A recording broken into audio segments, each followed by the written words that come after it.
that I ask a lot of times in biker circles. I might have asked it here last year. I looked back at my notes, and according to my notes, I didn't ask it.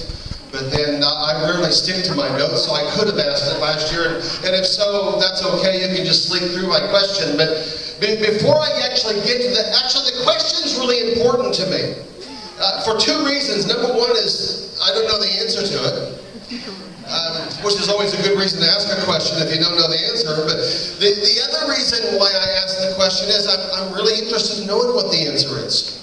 So if you know the answer, or you have an answer, or it might be a really brilliant answer, it might be a really stupid answer, come and see me afterwards and just tell me what it is, or send me an email or something, and because I'm interested in the answer to this question. But before I get to the question, a little bit of a background to the question. You see, I'm a pastor, and I'm also a biker. I've actually been a biker longer than I've been a pastor. I got my first bike when I was 15 years old, and that was before I had a license, but that didn't matter.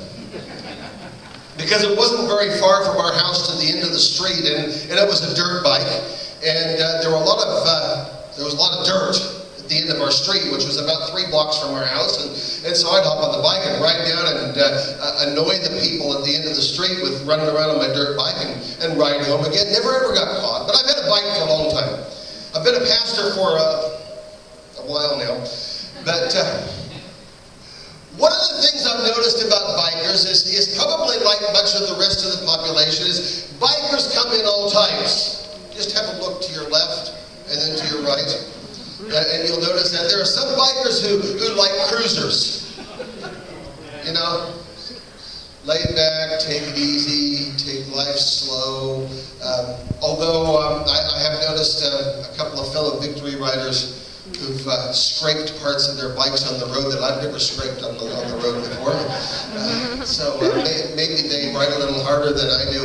There are people who like sports bikes because they think they're the next Casey Stoner, and they get out and they don't just scrape bike parts, they scrape body parts when they're going around corners. And then there are those who like the touring bikes, and they like to ride touring bikes like they're sports bike riders. Is that right? Okay. Watch it. What's that? I say, watch it, Foster, watch it.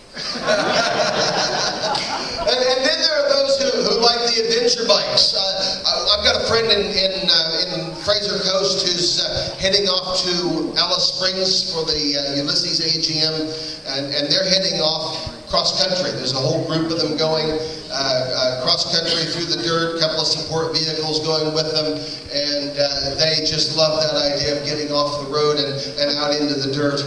There are those who, when they... I'm going to get in real trouble today, okay? I'll get in trouble from everybody. I encourage my church in Maryborough to heckle. So, feel free. Just heckle away. But there are those who get older.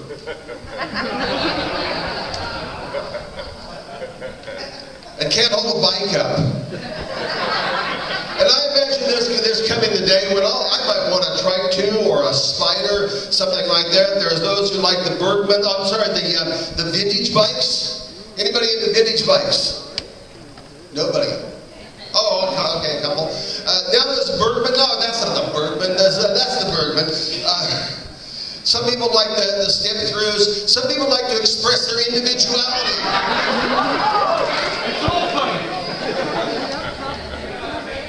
Is that person here today?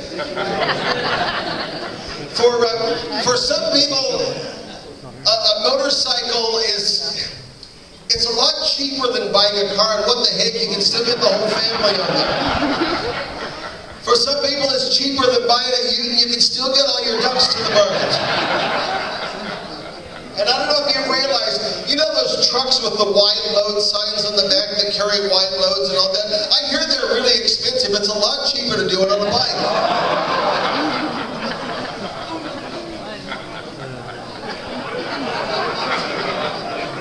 Bikers come in all kinds.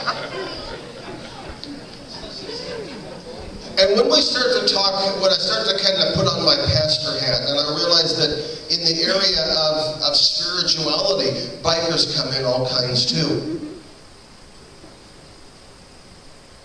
There we go. There are those who try to keep the tough guy image going. Some not so much. There are those who are really into safety. Some not so much.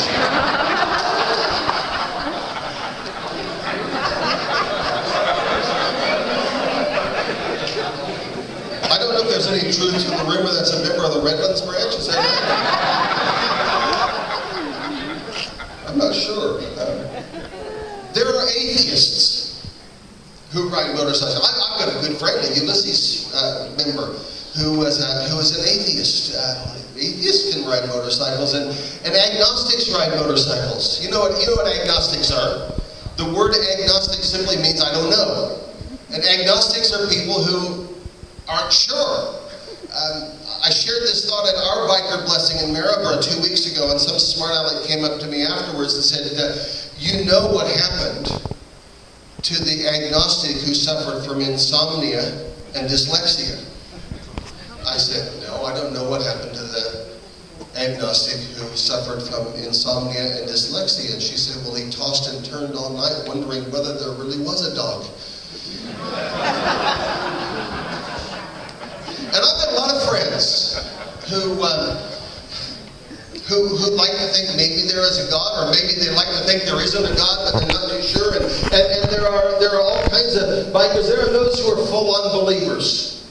And we've got that with our good friends in the CMA stepped in when Ken's been unable to get the service going. And thank you, TJ, for all the work you've done in getting things together. And not only just Christian believers. I've met Muslims, and I'm sure if you went to India, you'd find one